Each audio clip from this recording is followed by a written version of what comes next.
Hey, ESFIworld.com here, live in Benaroya Hall. We just saw Zenith take out Complexity 2-1 in a fantastic series, so we're going to catch up with Hyhy and xFreedom here on their thoughts about the game. Alright, so first off, coming into this game, we saw that you were boot camping for the last 2 days at Game Clux with Navi. How did that practice go, and what did that do for you guys? The practice overall felt very productive because the only chance of us meeting Navi would be in the Marina Bracket finals, and that's what we want to.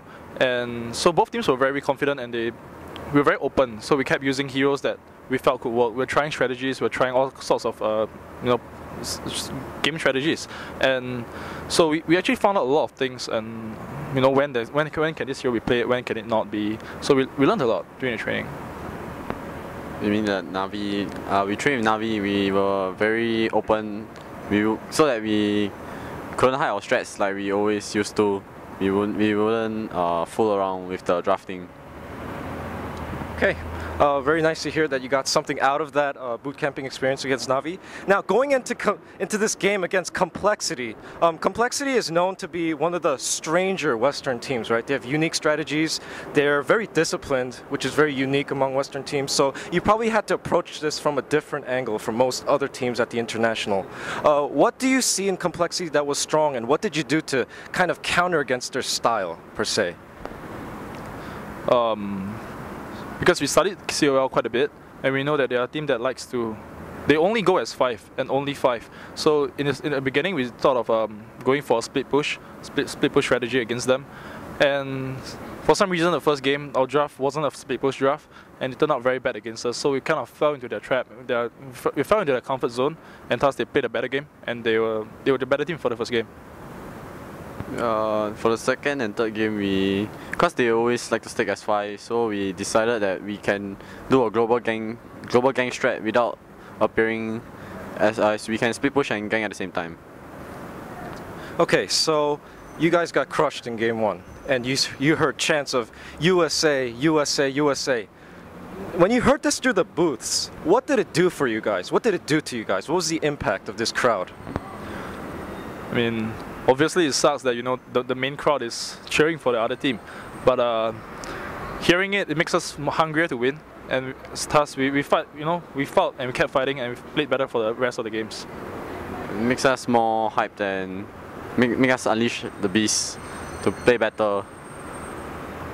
So you guys got more hyped off the enemy cheering for that team. So with this newfound energy, you entered game 2, and you beat Complexity very soundly using a global gang strat with your morphing play, with the AA play. We saw the sun strikes. It was really well done. What can you attribute to this strategy?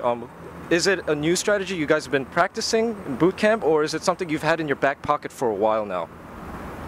We have it for a while now. It's one of our favorite and most confident heroes, so we just use it. Vocal and Morphling was in our comfort zone, so we decided to add in something to make it more stronger. So now, going into game 3, you guys have the confidence back. Series is tied. Are you worried at all? Do you just believe Complexity got lucky in the first game and that you guys were just mechanically better? What are your thoughts on your team's skill level in comparison to Complexity's? I think winning the game is about capitalizing on your strengths. So what we did is we just played a split push, and the thing is we felt that we are, as players, we are more individually skilled. So despite the first game loss, it didn't let us affect us. So we just kept on playing and played our own game, and we played well. For us, we all have been playing for quite a long time, so I believe that our skill level is individually we are stronger. Yeah.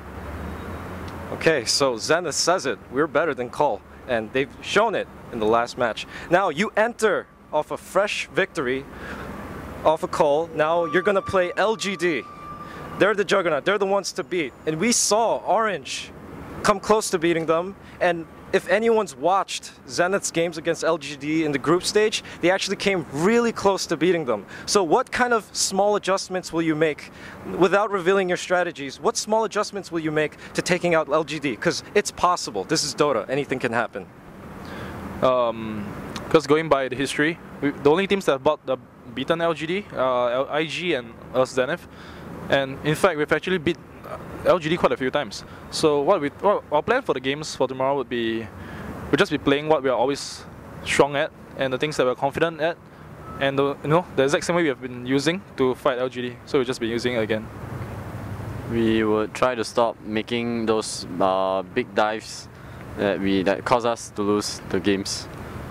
Awesome. You heard it from Zenith themselves. Alright, this is ESFIworld.com with Hyhy and xFreedom, fantastic support player, and check